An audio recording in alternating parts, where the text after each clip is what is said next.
Bulaga, ayun nga pala guys, nagbiglaan kaming selfie, at hindi pala guys. Yan, tinutur ko kayo dyan sa loob ng aming tinutuluyang Airbnb guys. Ayan, kahit mga saang kanto lang, nagpicture ako guys para souvenir.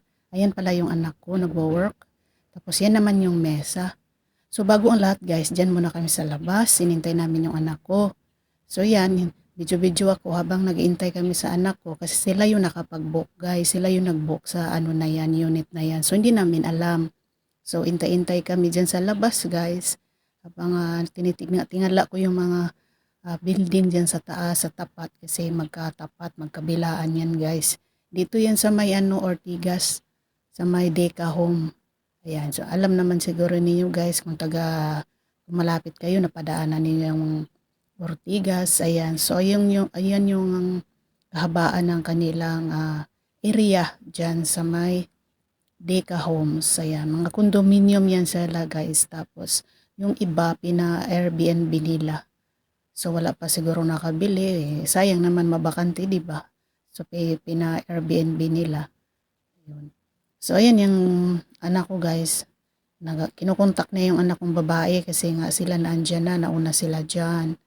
So kami, sumunod na lang kami kasi may kwento ko nga pala sa inyo guys. Biglang nag-brown out, pumutok yung transformer dito sa amin. Budi walang kuryente. Alam naman natin guys, napaka fresh ay. Napakainit ngayon ng ating bansang Pilipinas. So wala pang ilaw, so lalo na.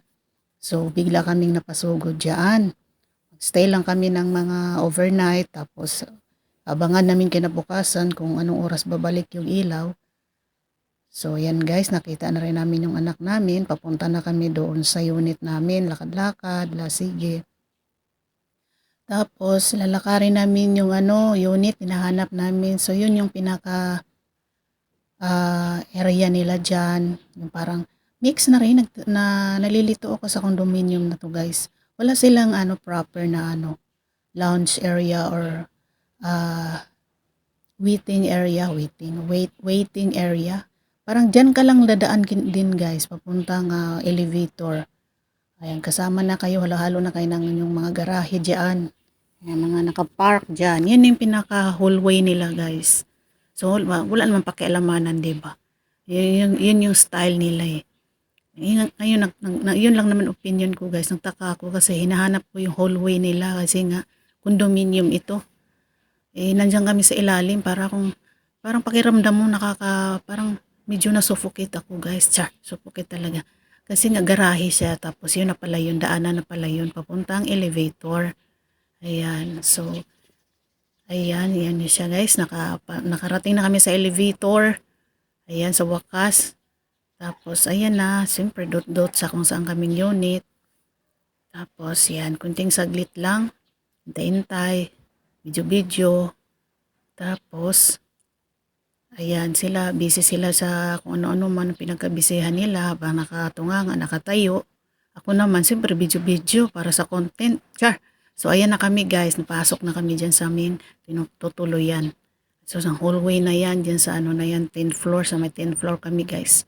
So, ayan yung loob. Ayan. May sofa.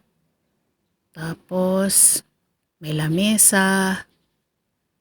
Ayan, umupo si Clyde. Kinapagod. Ayan yung pintuan ng CR. Tapos, yan yung salamin na malaki. Tapos, yan yung bungad ng kabilang kwarto.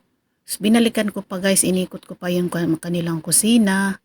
Ayan, maliit na lamesa sa kusina pag nagluto. Tapos, ayan din yung lutuan, lababo, inumin, ref, may microwave. Tapos, may dalawang ang kwarto guys. So, dyan kami matutulong ng anak kong babae. Ayan. May isang higaan. Kasi na pang dalawang katao. Mayroon din higaan dyan sa may kutson din nakasinandal kung may kasama pa. May aircon. Tapos, yan. Sige. So yan, medyo dasmaya lang ako sa sapin guys. Parang hindi pinalitan yung sapin. Yan. Mayroon pang mga bakas ng nagdaan guys. Nakikita ko sa sapin, may bakas ng kahapon. So, dito naman na kayo sa kabila guys. Dito matutulog yung anak kong lalaki at saka yung boyfriend ng anak ko. Diyan silang dalawa. Ayan. Okay naman siya guys kung maramihan kayo. So yun lang muna guys for today's video. Maraming salamat sa inyong lahat guys, sa inyong inyong time, sa inyong panunood. Please don't forget to like, subscribe, and share para maging subaybayan yung aking mga isusunod pang i-upload guys. Bye!